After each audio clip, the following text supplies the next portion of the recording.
Well, Coach, you were hired by Nebraska less than a month before the early signing period in December, yet you still finished with the top 25 class in this cycle. So how were you able to put together a group that, rankings-wise, finished the highest among Big Ten West teams? Well, I think a lot of credit goes to our staff. Certainly the recruiting staff that was here before, coaching staff had done a nice job of getting some really good football players, and we were able to go out and get a few more. And kind of old school, get on the phone, start talking to people. And thankfully for us, there's a lot of people that were familiar with us from Temple and from Baylor, and I think that carried over. What did you hope to accomplish with this class, and really how does this group of 28 signees meet those expectations? I think we really wanted to go out and find some speed. I think when you get guys like Malachi Coleman, Jalen Lloyd, Mhm. Bryce Turner, you definitely have some speed, and some big guys on the offensive and defensive lines who can help us establish really the way that we want to play. You mentioned it. One guy in particular I know you and fans are really excited about, Malachi Coleman. How would you describe not just the football player, but the athlete you're getting in the Lincoln, Nebraska native? Well, he's competitive. Mhm. He's fast. He's dynamic, explosive. Probably an even better person. And I'm excited. I think the sky's the limit. I think there's so much that he can do. I think he's a guy that can play on offense or on defense, or even potentially have a role on both. And so, getting him was a big thing for us, a big thing for the program. And again, as much for who he is, as much as anything else.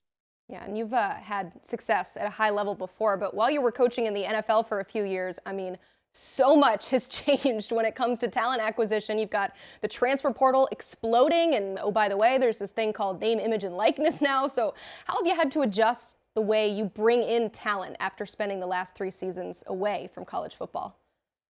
I think the biggest thing is recognizing that it's still about making sure that young people have a good experience, making sure that you have a plan for them, a vision for them, and then that your current players can speak to, hey, you know what they say is true. That's the number one thing for me.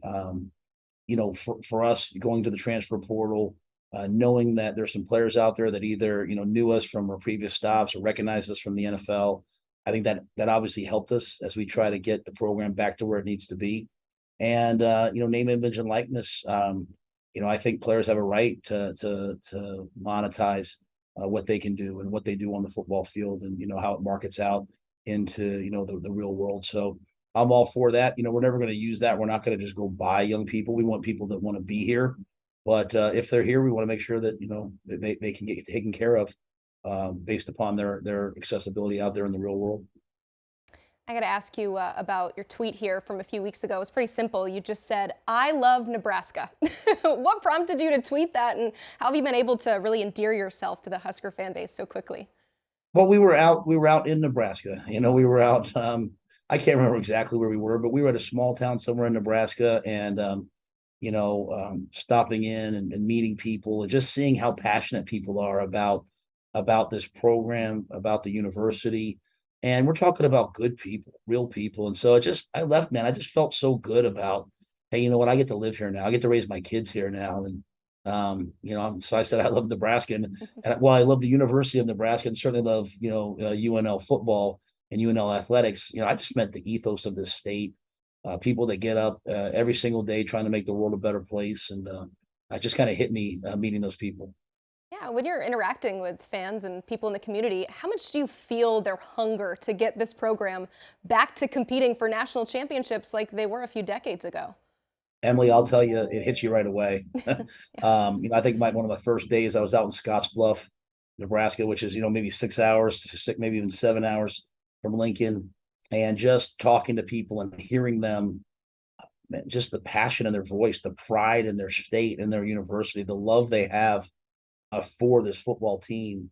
It hit me right away, man. We're on a mission to bring Nebraska football back to true relevance, and then hopefully eventually greatness. And that's what gets me up every morning.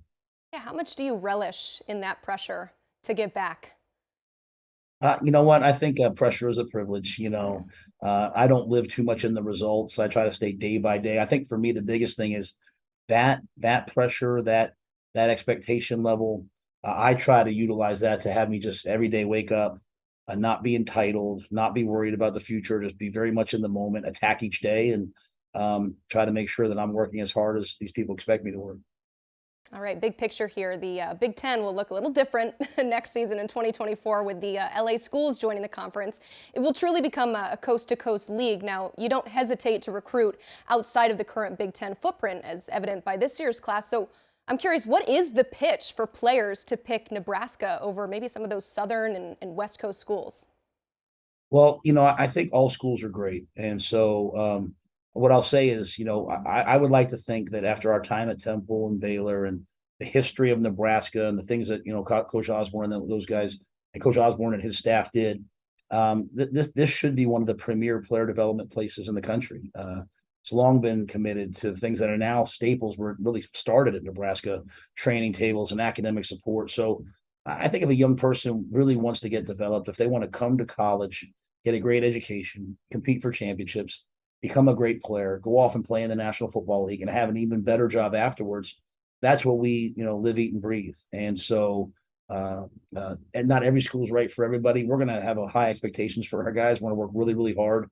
But if they're all about that, what I just talked about, then they'll love the University of Nebraska.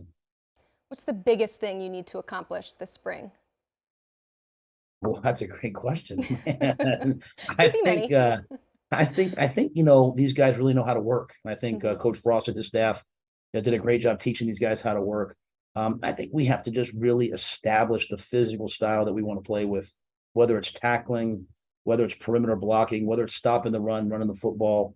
We want to be a physical team, and that only comes from practice, your standards at practice. And so that'll be the biggest thing for me that, I want to establish so that when we hit the fall, hit the season, it's not about establishing standards. It's about trying to win ball games. I love it. Looking forward to it. Thank you, Coach. Thank you.